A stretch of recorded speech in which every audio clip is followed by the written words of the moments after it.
ಹೆಂಗದ್ರಿ ದೊಡ್ಡ ಮಂದಿ ನಮ್ಮ ಉತ್ತರ ಕರ್ನಾಟಕ ಮಂದಿಗೆ ಚಟ್ನಿ ಮಾಡೋದಂದ್ರೆ ಒಂದು ಹುಚ್ಚ.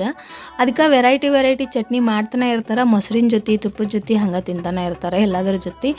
ಇವತ್ತು ನಾವು ಕರಿಬೇವಿನ ಚಟ್ನಿ ಮಾಡಿದ್ವಿ. ಅದಕ್ಕೆ ಮಾಡೋದು ಹೆಂಗೆ ಬರೀ ನೋಡೋಣ.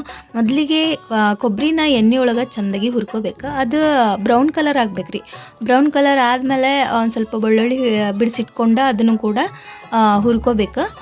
ಇದನ್ನೆಲ್ಲ ಹುರಿದಾದ್ಮೇಲೆ ಧನಿಯಾ ಜೀರಿಗೆ ಹಾಕಿ ಅದನ್ನು ಹುರಿದು ಅದನ್ನ ಸಪ್ರೇಟ್ ತೆಗೆದಿಡ್ಬೇಕು. ಆಮೇಲೆ ಕರಿಬೇವು ಮತ್ತು ಕೊತ್ತಂಬರಿನೂ ಚೆಂದಾಗಿ ಹುರ್ಕೋಬೇಕು. ಕೊತ್ತಂಬರಿ ಆಪ್ಷನಲ್, ನಿಮ್ಗೆ ಅದ್ರ ಫ್ಲೇವರ್ ಇಷ್ಟ ಇದ್ರೆ ಹಾಕೋರಿ, ಇಲ್ಲ ತಂದ್ರೆ ಇಷ್ಟ ಇಲ್ಲ ಅಂದ್ರೆ ಬಿಡ್ರಿ. ನಮಗಂತೂ ಇಷ್ಟ, ಅದಕ್ಕೆ ಹಾಕ್ಕೊಂಡಿದ್ವಿ.